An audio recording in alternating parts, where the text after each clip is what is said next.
Uncle Hans worked as a hired laborer for 7 years. Before quitting his job and returning to his hometown, his employer rewarded him with a block of gold the size of his head. Hans pulled out a towel from his pocket, wrapped the block of gold, put it on his shoulder, and set off for his mother and number 39's hometown. Hans was walking leisurely, one foot following the other, when he met a nimble man happily riding a horse. Hans said, "Well, there is nothing more interesting than riding a horse. Sitting on a horse is no different from sitting on a cushioned chair. You Don and number 39 T trip over rocks, it doesn't and hash 39 T damage your shoes, and walking on ice is not difficult at all." The horseman heard that, immediately stopped his horse and asked, "Hey Mr. Hans, why are you walking?" "That was just a reluctance. I have to carry this debt home. It and number 39's really made of gold, but I can and number 39 T walk straight. I have to bow my head because the gold weighs so much on my shoulders." The horseman asked, "Hey, do you know, maybe we can exchange? You take my horse and give me your debt." Hans replied, "Then there and number 39's nothing better, but I tell you it and number 39's heavy, Don and number 39 T blame me for carrying it." The other person got off the horse, took the gold and helped Hans get on the horse, gave Hans the reins and said, "If you want the horse to run fast, you must click your tongue and shout, and quat, hop, hop." And quat. Sitting on the horse and riding around, Hans felt very happy. After walking for a while, Hans suddenly had the idea that he should let the horse run faster. He immediately clicked his tongue and shouted, and quat, hop, hop, and quat, to spur the horse to run. The sacrificial horse galloped. Before Hans could regain his senses, he was thrown off his horse and fell into a ditch on the side of the road. Luckily, a farmer was leading his cow. He immediately grabbed the reins and pulled the horse back. Otherwise, I Don and number 39 T know how far the horse would have gone. Hans felt his limbs and saw that they were still alive, so he scrambled up. He sadly said to the farmer, "This horse riding thing is not very good. If you get a bad old horse like this, one day it will throw itself to the ground and break its neck instead of playing. From now on I will never ride a horse again. I saw your cow saying, just follow it leisurely, and you and number 39 LL have milk, butter, and cheese to eat every day. I wish I had a cow like yours." The farmer said, "If you prefer cows, I will exchange them for horses." Hans was excited and immediately agreed. The farmer jumped on his horse and rode away. Hans leisurely drove away, excited about the bargain. He thought, "Now that we have bread and we never lack bread, we can eat it with butter and cheese.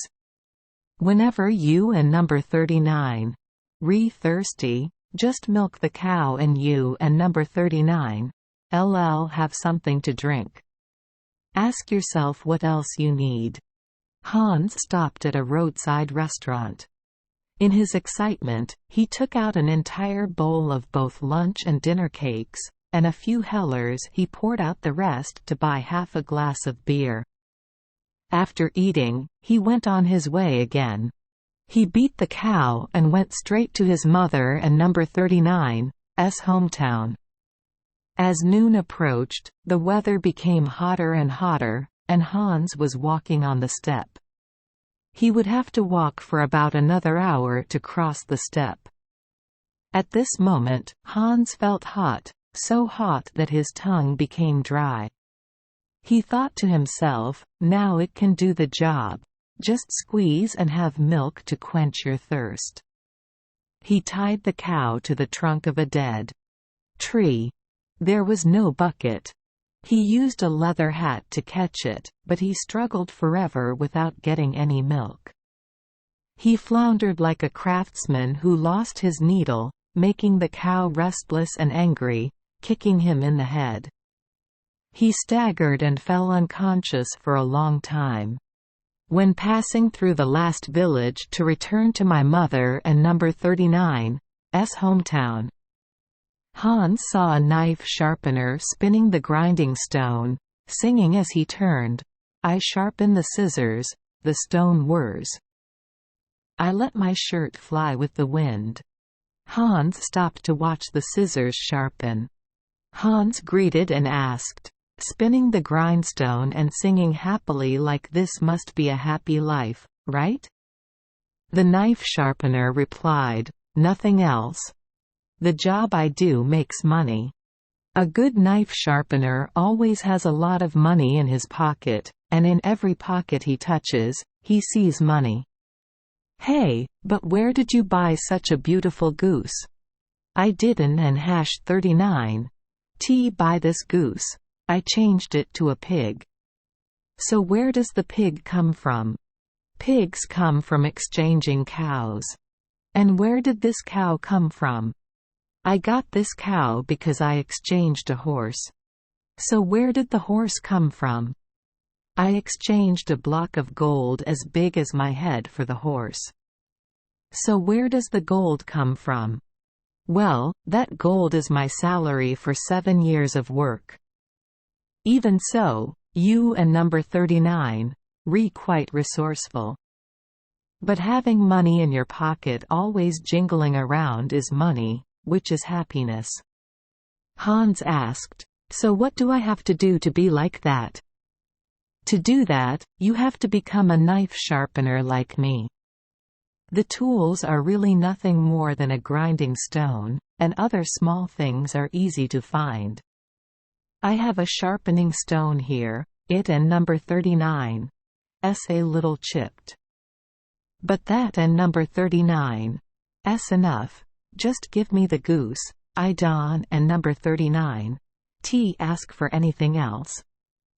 Do you agree with that?" Hans replied, "Why do you ask that? Always having money in your pocket is the happiest thing in the world. So what else do I wish for?" Hans immediately gave the goose to the knife sharpener for a grinding stone.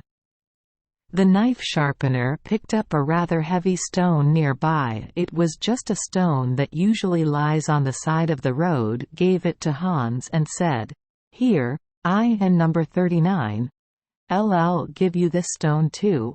You and number 39 welcome. It can be ground and even made into an anvil. If you put a curved nail on it, the drops will straighten immediately. Hey, take it away but keep it safe." His eyes brightened, his heart rejoiced. Hans threw a rock on his shoulder, and as he walked, he said to himself, "I was helped by a good midwife when I was born, so I kept wishing for it to be like that. Like a child born on a Sunday morning, born on an auspicious day." Because he got up and walked at dawn, Hans felt tired. Because of all the dry food, when he got it, the cow was so happy that he took it out and ate it all in one go. Now he was tired and hungry. It was a lot of effort. Hans could barely lift his legs, took a step and stopped to rest, but there was a heavy rock on his shoulder, making his suffering worse. Now Hans could not resist the thought of wanting to escape the empty stomach and still having to work hard to carry heavy loads. Slowly like a snail, he tried to crawl to the edge of the village well to rest, taking a sip of cold well water to wake himself up. Afraid of losing the grinding stone, Hans gently placed the stone on the edge of the well but right where he stood.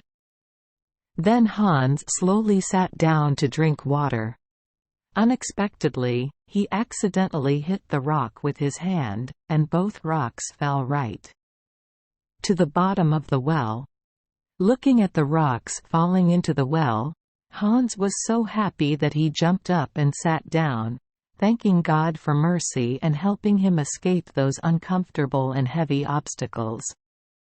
Hans exclaimed, "Surely there is no one else on earth who is as happy as me." Having relieved all his burden, his heart was filled with joy. He walked and jumped along the road until he reached his mother and number 39's house. Thank you for joining us for today's fairy tale. We hope these stories bring joy and meaning to your day. If you love our channel, please hit the subscribe button so you won't miss any exciting tales. Wishing you a good night and sweet dreams. See you in the next story.